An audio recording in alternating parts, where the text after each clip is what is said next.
तो भारत के पूर्व पीएम जवाहरलाल नेहरू अगर प्रधानमंत्री न होते तो भी ये विश्व उन्हें बतौर महान लेखक याद रखता। एक ऐसा लेखक जिसने इस देश को सांस्कृतिक रूप से समृद्ध किया। भारत के इतिहास में पंडित नेहरू के योगदान को कभी भुलाया नहीं जा सकता। देश की आज़ादी के संघर्ष से लेकर स्वतंत्र भारत में लोकतंत्र को मजबूत करने तक उन्होंने कई ऐसे काम किए जिनकी वजह से संविधान के धर्मनिरपेक्ष चरित्र को आकार देने में मदद मिली। पंडित नेहरू देश की अर्थव्यवस्था की बुनियाद रखने वाले एक बेजोड़ शिल्पी तो थे ही, उतने ही बेजोड़ कलमकार भी थे। आज उनकी पुण्यतिथि है। पेश है हमारी ये खास report.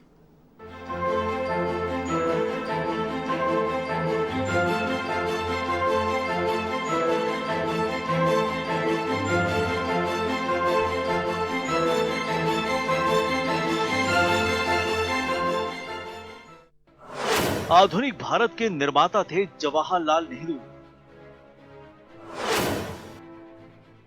Bhilai steel plant Pandit Nehru की देन। पंचवर्षीय योजनाओं में रहा नेहरू का योगदान। भिलाई, रौकेला, बोकारो में स्टील प्लांट किए स्थापित। पंडित नेहरू ने किया तटस्थ राष्ट्रों को संगठित। नेहरू ने किया पंचशील का सिद्धांत प्रतिपादित। नेहरू ने किया बहुउद्देशीय डैम परियोजनाओं का शुभारंभ। आधुनिक भारत का तीर्थ कहलाई ये परियोजनाएं। पंडित नेहरू ने किया योजना आयोग का गठन। देश में परमाणु संयंत्रों की स्थापना को दी हरी झंडी। बच्चे हर देश का भविष्य और उसकी तस्वीर होते हैं। बच्चे ही किसी देश के आने वाले कल को तैयार करते हैं। लेकिन भारत जैसे देश में बाल मजदूरी, बाल विवाह और बाल शोषण के तमाम ऐसे अनैतिक और क्रूर कृत्य मिलेंगे जिन्हें देख आपको यकीन नहीं होगा कि यह वही देश है जहां भगवान विष्णु को बाल स्वरूप में पूजा जाता है और जहां प्रथम प्रधानमंत्री को बच्चे इतने प्यारे थे कि उन्होंने अपना जन्म दिवस ही उनके नाम पर कर दिया। देश के प्रथम प्रधानमंत्री जवाहरलाल नेहरू को बच्चों से विशेष प्रेम था। यह प्रेम ही था कि जिसके चलते उन्होंने अपने जन्म दिवस को बाल दिवस के रूप में मनाने का फैसला लिया। 1964 से पहले 20 नवंबर को बाल दिवस मनाया जाता था, लेकिन 1964 में जवाहरलाल नेहरू की मृत्यु के बाद उनके जन्मदिन को भारत में बाल दिवस के रूप में मनाने का फैसला लिया गया, जो बच्चों के प्रति उनके प्यार और स्नेह का प्रतीक है। नेहरू का कहना था कि आज के बच्चे कल का भारत बनाएंगे। जिस तरीके से हम उन्हें लाएंगे उससे देश का भविष्य तय होगा। बच्चों में चाचा नेहरू के नाम से लोकप्रिय पूर्व प्रधानमंत्री जवाहरलाल नेहरू का व्यक्तित्व अपने आप में किसी ग्रंथ से कम नहीं है। उनको दुनिया के बेहतरीन स्कूलों और विश्वविद्यालयों में शिक्षा प्राप्त करने का मौका मिला था। 14 नवंबर 1889 को इलाहाबाद में जन्मे पंडित नेहरू ने अपनी स्कूली शिक्षा इंग्लैंड के हैरो से प्राप्त करने के बाद कैम्ब्रिज के ट्रिनिटी कॉलेज में दाखिला लिया। यहाँ उन्होंने लाइफ साइंस में स्नातक की उपाधि प्राप्त की और इसके बाद लंदन से वकालत की पढ़ाई भी की। I did not quite follow or understand. Of course, I haven't read the full speech. I'm only judging from rather extracts of it that I have seen. Bharat की आजादी में अपनी आवाज बुलंद करने वाले पंडित नेहरू एक प्रखर वक्ता थे। उन्होंने भारतीय अकादमिक और साहित्य जगत को अनगिनत रचनाओं से समृद्ध किया।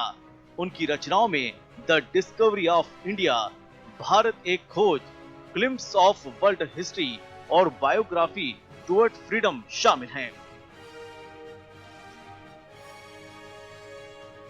पंडित नेहरू शुरू से ही गांधी जी से प्रभावित थे, जिसके चलते वे कांग्रेस से जुड़े। इस दौरान नेहरू ने ही प्रतापगढ़ के पहले किसान मोर्चे को संगठित किया और 6 बार कांग्रेस अध्यक्ष के पद पर भी चुने गए। साथ ही उन्होंने कई बार जेल यात्राएं भी की। Generally expressed his disapproval of the way things are done. How do you think that the UN can best help the emerging nations? Well, in a variety of ways. First of all, in keeping out troublemakers, keeping out people who stick on in spite of announcing that they are withdrawing. That's the very first thing, because they are a constant irritant, not only to the people there, but to everybody.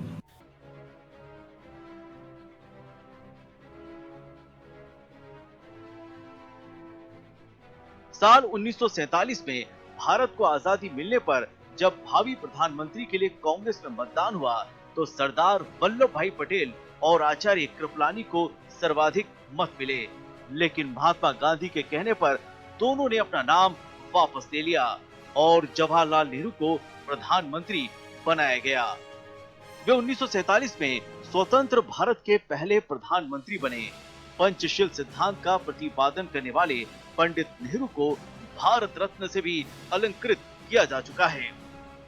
इसके अलावा भारत में पहली बार तटस्थ राष्ट्रों को संगठित करने और उनका नेतृत्व करने का श्रेय भी पंडित नेहरू को ही जाता है।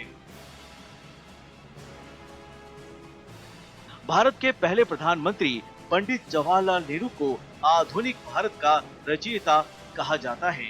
उन्होंने विज्ञान और प्रौद्योगिकी के विकास को प्रोत्साहित करने के साथ ही लगातार 3 पंचवर्षीय योजनाओं का शुभारंभ किया था। वे पंडित नेहरू ही थे जिन्होंने देश को विकास के पथ पर लाने के लिए योजना आयोग का गठन किया। उनकी नीतियों के कारण ही देश में कृषि और उद्योग के नए युग की शुरुआत हुई।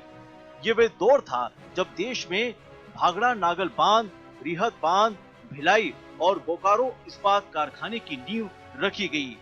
इसलिए कहने में कोई अतिशयोक्ति नहीं है कि भारत का नवनिर्माण करने में पंडित जी का बहुत बड़ा योगदान था।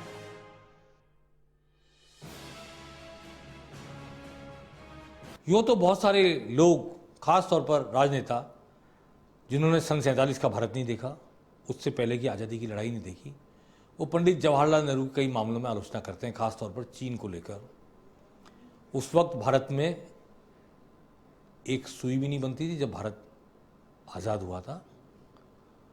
अंग्रेज जिस तरह का भारत छोड़ के गए, ये पंडित जवाहरलाल नेहरू की परिकल्पना थी कि उस वक्त की ज़रूरत को उन्होंने समझा कि आधारभूत ढांचा विकसित किया जाए और बेसिक चीज़ें उन्होंने बनाई।